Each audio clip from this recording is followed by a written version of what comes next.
Working 9 to 5, that's the way it used to be to make a living. But freelancers and independent contractors are becoming increasingly popular among employers. The idea of designing your own schedule and juggling multiple projects a year to earn a larger wage. For more on this, let's bring in author Suzy Welch, who knows a lot about the MBA prospects and work today. Suzy, good morning to you. Hi, Maria. Good to see you. Thanks for having me. How would you characterize the jobs market today? Well, there's several different jobs markets. There's jobs markets in, say, Kansas City and Minneapolis where it's tight and there's no growth and people are not able to find opportunity and many people feel trapped in purgatory. And then there's the job market out in Silicon Valley where people see incredible opportunity and you go out there and there's this sense of energy and possibility, and also in Seattle. So there's more than one jobs market out there, and it depends really a lot where you are and what kind of education you have. The world belongs to the coders.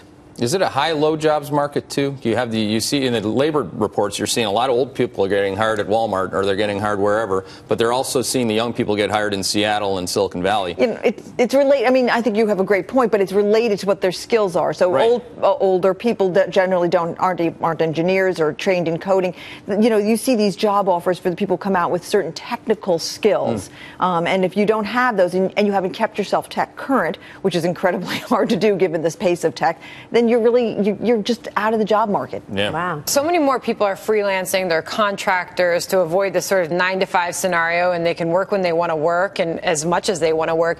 But finding a job has always been difficult. But there's these websites, Upwork.com, Freelancer.com, where these people like that are finding jobs. Well, I mean, I think it's interesting because some people end up in the freelance economy because they want to and they're attracted to that kind of life. But for a lot of people, they end up making themselves their own little companies because they couldn't get a job in the regular economy. And I mean, it depends why you end up there, how much you engage with it. But, you know, there's this Gallup research that shows that something like 65% of all people who are in the workforce are disengaged, are unhappy at work. And so I think there's a little bit of a myth that you make your own career and you become a freelancer and you get out there and you're loving it. I mean, most people are not loving it right now. I do think there are these incredibly upbeat, optimistic pockets where you really see a lot of great energy. And then there's the rest of the country, which is experiencing, you know, flat growth. And when you have flat economic growth, you have flat career growth. And you said the world belongs to coders. I mean, are those skills, you know, gettable? How are people learning how to read software and coding? How do you get that skill set if that's really where the jobs are? Well, you get it in school. You go to these great engineering schools, and those kids are coming out with multiple job offers. I mean, it's,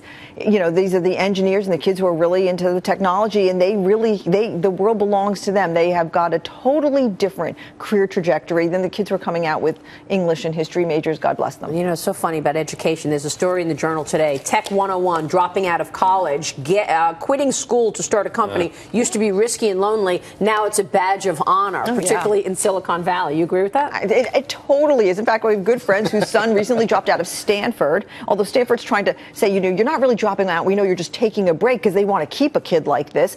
And he is starting a company with a high-ranking person who left Facebook.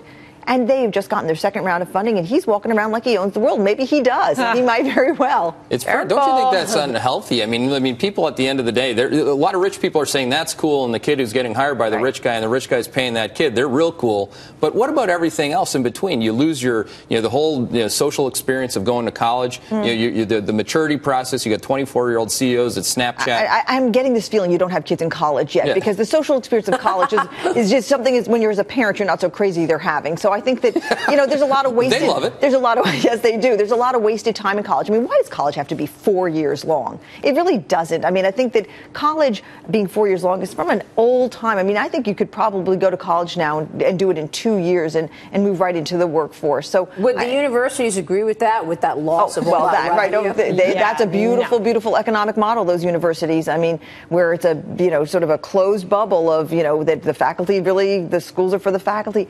It's going to change. There's going to be a gigantic disruption in education. Well, look, let's not forget the unemployment rate for college graduates is a lot lower than the national unemployment rate. So you can talk about, you know, this being a badge of honor, but then when most people go to look for a job, you need a college degree to actually get the job. In general, you have to have a college degree to enter in any kind of professional job today. I mean, but there's this rare breed of people who really don't belong in college. I mean, Mark Zuckerberg, they don't belong, and they move right along, but that is 0.001%. It's not just rare breeds, though. Like my father was a tradesman. I mean, all his friends are doing plenty well. You got people out there now that they can get jobs immediately. Plumbers, electricians. You look at people out there that are tradesmen and they've been taught from a young age to work hard and go earn something, as opposed to saying, hey, look, I'm going to work for an app. Right. I think there's some cyclicality in the trades to this. for sure. That's not that's a totally different career trajectory. All right, Suzy, great to see you. Thank you so you. much. Check out Suzy's book, The Real Life MBA. It is on bookshelves right now. There it is, The Real Life MBA, Suzy Welch and Jack Welch.